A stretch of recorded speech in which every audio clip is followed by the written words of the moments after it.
I'm doing this recipe for you.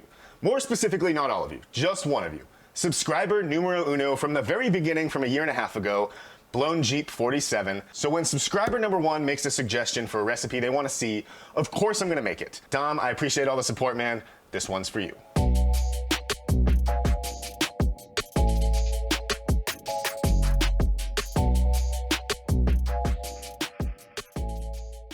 This is a dish that is absolutely everywhere nowadays. I've had good versions, I've had bad versions. We're gonna do Nashville proud and make some good hot chicken. And we're gonna do it cheap, so don't go anywhere. First, we're gonna start off with our spice mix. This is what's gonna take it from fried chicken to Nashville hot chicken. You're gonna need a heat-proof bowl. Make sure this is heat-proof, because hot stuff is gonna go in here later.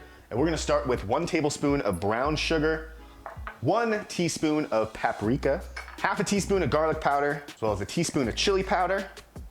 I ran out of small bowls to put that in, so we'll just do that. And then cayenne pepper. Now, I'm gonna say if you want this mild, use a half a tablespoon. If you want it medium, use 1 full tablespoon. Medium hot, tablespoon and a half.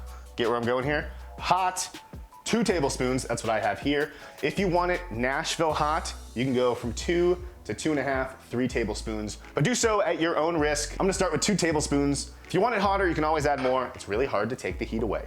I'm just gonna whisk this together and then set it aside for later.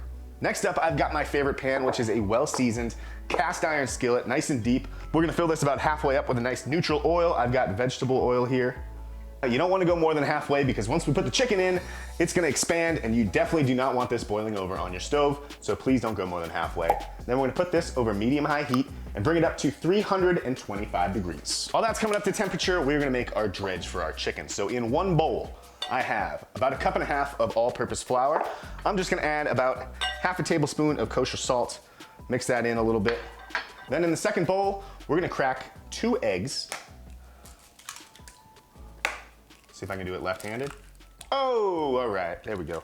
1 cup of buttermilk, and if you don't have buttermilk, you could just use regular milk or non-dairy milk, almond milk, oat milk, whatever. And just add a teaspoon of apple cider vinegar, let it sit for a couple minutes, and it'll curdle, be just like buttermilk.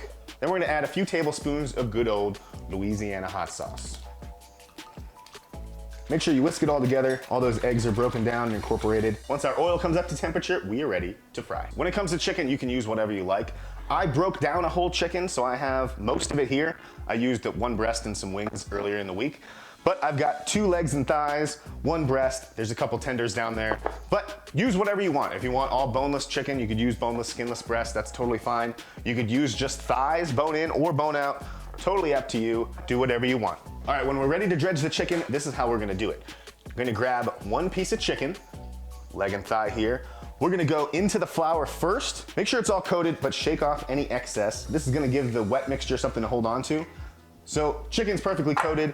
Into the egg and milk mixture. Make sure every nook and cranny is covered. Let it drip off a little bit, and then back into the flour.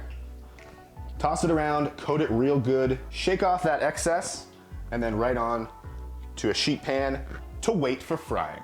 I'm gonna say this every time we fry because this is something that can go off the rails really quickly. You wanna make sure you have everything you could possibly need already on hand. I've got my chicken here already breaded. We've got our oil nice and hot. Then I've got a drainage rig. The drainage rig consists of a sheet pan with a little paper towel on top of it, and then a cooling rack placed upside down so we can put our chicken on. The paper towel will soak up some of the extra oil. More importantly, as long as you have a place for it to land, you're good. You don't wanna have hot fried chicken and then nowhere to put it. Lastly, an instant read thermometer, I think, is absolutely clutch. If you're frying anything, especially chicken, you should have an instant read thermometer. This one was super cheap, it's very reliable. I'll put the link in the description so you have it, but every kitchen should have one of these.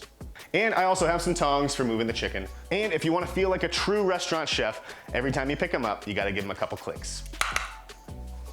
Let the frying commence. I'm gonna start with our bone-in thighs. They're gonna take the longest to cook, so just drop them in. The best way to do it is drop them away from you. That way, if any oil splashes, it doesn't splash on you. These bone-in thighs will probably take about 10 to 12 minutes or so to cook. If the oil's the right temperature, they should be getting golden and not too brown too quickly. After about 9 to 10 minutes, I'll start to take their temperature and see where they're at. I'm gonna give you a fair warning right now. If you can even hear me over all of the popping and crackling, but as this cooks, as the moisture escapes the chicken, it is gonna just shoot oil all over your kitchen countertop. It's gonna make a mess. Don't stand too close or it's gonna hurt. Just know going into this that you're gonna have a little mess to clean up at the end. It's just part of the game. It's starting to get nice and golden brown, so I am gonna flip. Oh yeah, that looks real good. We're gonna go into the deepest part of the thigh. Check the temperature. As long as you're over 165, we are good to evacuate. Make sure to drain off any extra oil. We don't need more of that on there. All right, come on now. Perfectly golden brown, super crispy. Just gonna set them down and wait for the rest of our pieces to be done. Next, I'm going in with the breast because this is a big honkin' boy. That's gonna take a while to cook. But you see why we didn't go more than halfway with the oil? So look how close it is to the rim. This would just be a whole disaster. Might as well throw these tenders in there too. We got plenty of room. These are only gonna take about 5 minutes to cook.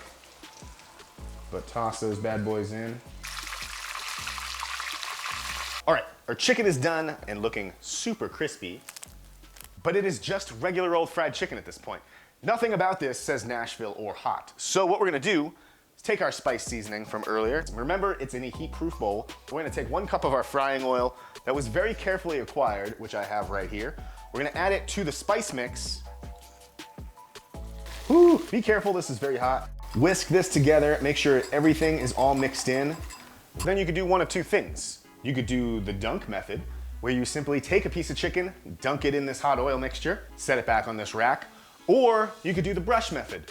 Take a nice silicone brush, brush it all over your chicken. Now, my friends, you have hot chicken. Also, make sure to stir this around because all the good spices kind of sink to the bottom and you want those on your chicken. Or you could throw those rules right out the window and just go the route that I went and just spoon that hot oil over all of your chicken pieces, making sure to engulf every single piece. When we're ready to plate this up, I've got our platter here. Traditionally, you would use just regular old white bread.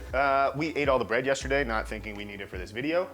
So I don't have any more bread. So I got little waffles. No, I know this isn't chicken and waffles, but I need something for the picture. So waffles it is.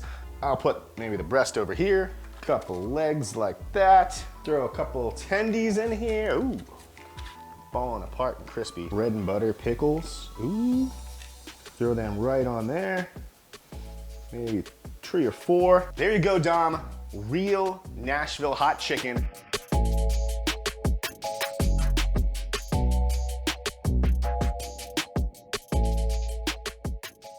And we did it all for just this much money. Not too bad. I think the most important thing is, how did it come out? I'm genuinely excited for this one. This looks so good. First off, I don't think I've ever said this before, but that breast was just too big. If I had to do it again, I would cut it in half to help it cook a little bit faster, but that's why I'm the guinea pig, and you guys can learn from my mistakes. Thigh's my favorite part, that's what I'm going for. Cheers. Oh man, that's still so crispy. Good level of heat, gotta be a little messy. This is a good heat level that I think anyone could handle. I would go up 1 more notch, but that's just me. Don't forget to follow me on Instagram too at Doesn't Pay Full Price. And thank you so much for 1,000 subscribers. We're actually way past that at this point, which is crazy to me. I never thought we would get here, but thank you so much for watching. And Dom, we're gonna get you on the show one of these days, my friend, so come on by. Thank you so much for watching. Cheers.